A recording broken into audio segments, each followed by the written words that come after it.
This is The Tiger Rising, Chapter 4. Sistine was in Rob's 6th grade homeroom class. Mrs. Soames made her stand up and introduce herself. "My name," she said in her gravelly voice, "is Sistine Bailey." She stood at the front of the room in her pink dress, and all the kids stared at her with open mouths as if she had just stepped off a spaceship from another planet. Rob looked down at his desk. He knew not to stare at her. He started working on a drawing of a tiger. "What a lovely name," said Mrs. Soames, the teacher. "Thank you," said Sistine. Patrice Wilkins, who sat in front of Rob, snorted and then giggled and then covered her mouth. "I'm from Philadelphia, Pennsylvania," Sistine said, "home of the Liberty Bell, and I hate the South because the people in it are ignorant, and I'm not. I'm leaving Lister. My father's coming to get me next week." She looked around the room defiantly.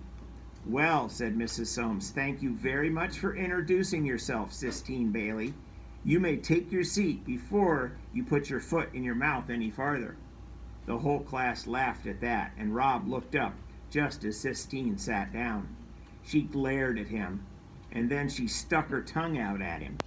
Him! He shook his head and went back to his drawing.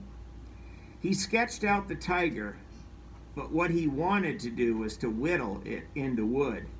His mother had shown him how to whittle, how to take a piece of wood and make it come alive. She taught him when she was sick. He sat on the edge of the bed and watched her tiny white hands closely. "Don't jiggle the bed," his father said. "Your mama's in a lot of pain." "He ain't hurting me, Robert," his mother had said. "Don't get all tired out with that wood," his father had said. "It's all right," his mother said. "I'm just teaching Rob some things that I know." But she had said she didn't have to teach him much. His mother told him he already knew what to do. His hands knew. That's what she said. "Rob," said the teacher, "I need you to go to the principal's office." Rob didn't hear her. He was working on the tiger, trying to remember what the tiger's eyes looked like. "Robert," Mrs. Soames said. "Robert Horton." Rob looked up. Robert was his father's name. Robert was what his mother had called his father. "Mr. Felmer wants to see you in his office. Do you understand?" "Yes, ma'am," said Rob. He got up and took his picture of the tiger and folded it up and put it in the back pocket of his shorts. On his way out of the classroom, Jason Utmeyer tripped him and said, "See you later." And Sistine looked up at him with her tiny black eyes. She shot him a look of pure hate. All right, Chapter 5. The principal's office was small and dark and smelled like pipe tobacco. The secretary looked up at Rob when he walked in. "Go right on back," she said, nodding her big blonde head of hair. "He's waiting for you." "Rob," Mr. Felmer said when Rob stepped into the office. "Yes, sir," said Rob. "Have a seat," Mr. Felmer said, waving his hand at the orange plastic chair in the front of his desk. Rob sat down.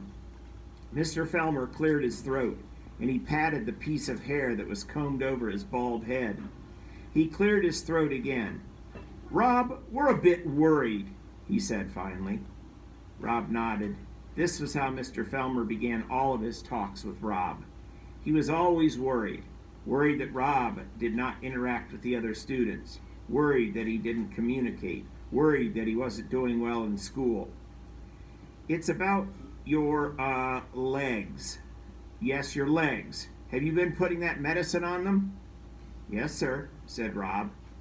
He didn't look at Mr. Felmer. He stared instead at the paneled wall behind the principal's head. It was covered with an astonishing array of framed pieces of paper, certificates and diplomas and thank you letters. "May I look?" said Mr. Felmer. He got up from his chair and came halfway around his desk and stared at Rob's legs. "Well, sir," he said after a minute. He went back behind his desk and sat down. He folded his hands together and cracked his knuckles, and he cleared his throat. "Here's the situation, Rob. Some of the parents, and I'm not going to mention any names, are worried that what you've got might be contagious. Contagious meaning something that other students could possibly catch. Mr. Felmer cleared his throat again and he stared at Rob. Tell me the truth, son, he said. Have you been using that medicine you told me about, the stuff that the doctor in Jacksonville gave you? Have you been putting it on? Yes, sir, said Rob. Well, said Mr. Felmer, let me tell you what I think. Let me be upfront and honest with you. I think it might be a good idea if we had you stay home for a few days. What we'll do is just give that old medicine more of a chance to kick in and let it start working its magic on you. And then we'll have you come back to school when your legs have cleared up. What do you think about that plan? Rob stared down at his legs. He felt the picture of the tiger burning in his back pocket. He concentrated on keeping his heart from singing out loud with joy. Yes, sir, he said slowly. That would be all right. That's right, said Mr. Felmer. I thought you would think it's a good plan. I'll tell you what I'll do. I'll just write your parents a quick note, your father, and I'll tell him what's what, and he can give me a call if he wants to, and we can talk about it. Yes, sir, said Rob again, and he kept his head down. He was afraid to look up. Mr. Felmer cleared his throat and scratched his head and adjusted his piece of hair, and then he started to write. When he was done, he handed the note to Rob. Rob took it, and when he was outside the principal's office, he folded the piece of paper up carefully and put it in his back pocket with the drawing of the tiger. And then, finally, he smiled. He smiled because he knew something Mr. Felmer didn't know. He knew that his legs would never clear up. He was free. So you can see that Rob doesn't like school very much, and this is his ticket out right now. So he's pretty happy. All right, one more chapter. Chapter 6. Rob floated through the rest of the morning. He went to math class and civics and science.